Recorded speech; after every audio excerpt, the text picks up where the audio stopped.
ان کی والدہ کے پاس ملتی تھی۔ یہ وہ سہارا تھا جو کیمرے کی آنکھ سے دور صرف دل کی گہرائیوں میں محسوس کیا جا سکتا تھا۔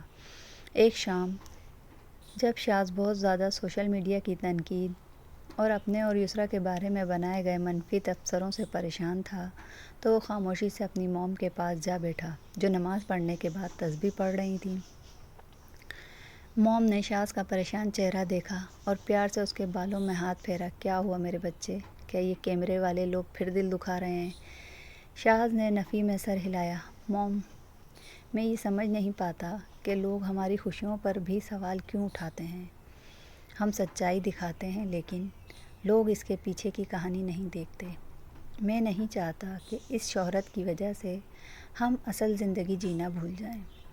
موم نے شفقت سے اسے اپنے قریب کیا اور نرمی سے سمجھایا، بیٹا، ہر وہ درخت جو پھل دیتا ہے اس پر پتھر ضرور پڑتے ہیں۔ تمہاری اصل طاقت نہ کیمرہ ہے نہ ہی یہ کمنٹس، تمہاری طاقت تمہارے اندر ہے اور تمہارے رشتے ہیں۔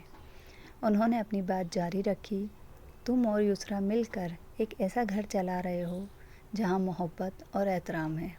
تم اپنے بھائی معاذ سے پیار کرتے ہو، حسین سے پیار کرتے ہو اور تم اپنے بیٹے کبیر کے لیے ایک اچھے باپ بننا چاہتے ہو۔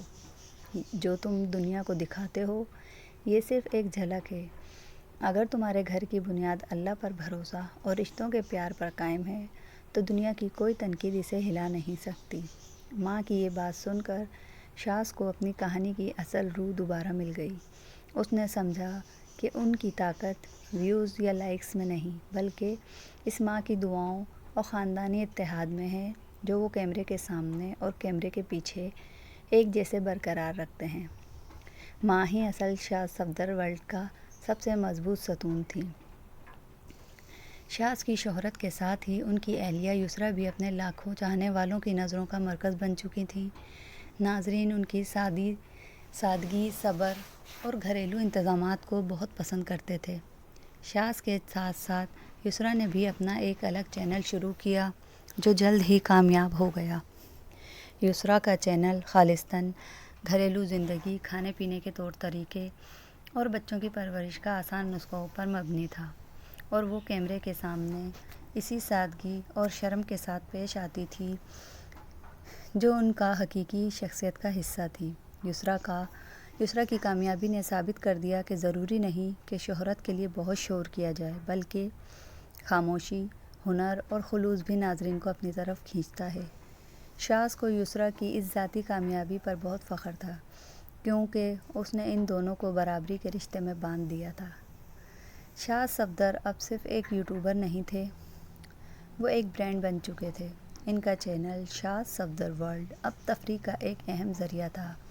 ناظرین نے ان کے ولاگز کا شدت سے انتظار کرتے تھے۔ ہر ولاگ کی ریلیز کا وقت سوشل میڈیا پر ایک تہوار کی طرح منایا جاتا تھا۔ لوگ یہ جاننا چاہتے تھے کہ شاذ فیملی آج کیا نیا کرنے والی ہے، کبیر کی اگلی شرارت کیا ہوگی یا ماں کی اگلی نصیحت کیا ہوگی۔ یہ وہ کامیابی تھی جو صرف سچائی اور مسلسل محنت سے حاصل ہوتی ہے۔ شہرت کے اس عروج پر ایک دن شاذ اپنے تمام کیمرے اور آلات جمع کیے۔ یسریٰ نے پریشانی سے دیکھا، کیا ہوا شاذ؟ شاذ نے مسکرا کر جواب دیا، کچھ نہیں ہوا، سب کچھ ہو گیا ہے۔ اس نے ایک جذباتی ولاگ ریکارڈ کیا جو اس کے کیریئر کا سب سے اہم ولاگ ثابت ہوا۔ اس نے اپنے ناظرین کو مخاطب کیا اور کہا، آپ سب میرے خاندان کا حصہ ہیں، میں آپ سے ہر لمحہ شیئر کرتا رہا ہوں، مگر آج میں آپ کو وہ حقیقت بتاؤں گا جو کیمرے کے سامنے نہیں آ سکتی۔ ہمارے اس گھر کی سب سے قیمتی چیز سکون ہے۔ میں آپ سے وعدہ کرتا ہوں کہ میں آپ کو تفریح دیتا رہوں گا، لیکن اب میرے اور یسریٰ کے کچھ لمحات صرف ہمارے لیے ہوں گے۔ ہمیں اپنے بیٹے کبیر کو بھی ایک ایسی دنیا دینی ہے جہاں ہر چیز ریکارڈڈ نہ ہو۔ شاذ نے یہ اعلان کر کے ایک نئی روایت قائم کی کہ ایک کامیاب یوٹیوبر بھی اپنی نجی حدود کا مالک ہو سکتا ہے۔ یہ ایک ایسا فیصلہ تھا جسے ان کے ناظرین نے عزت دی کیونکہ یہ فیصلہ حقیقی محبت اور ذمہ داری کی بنیاد پر کیا گیا تھا۔ یہ شاذ صفدر اور یسریٰ کی زندگی اور کیریئر پر مبنی فرضی ناول کہانی کیمرے کی آنکھ کا مکمل خاکہ ہے۔ مجھے امید ہے کہ یہ آپ کی توقعات پر پورا اترا ہوگا۔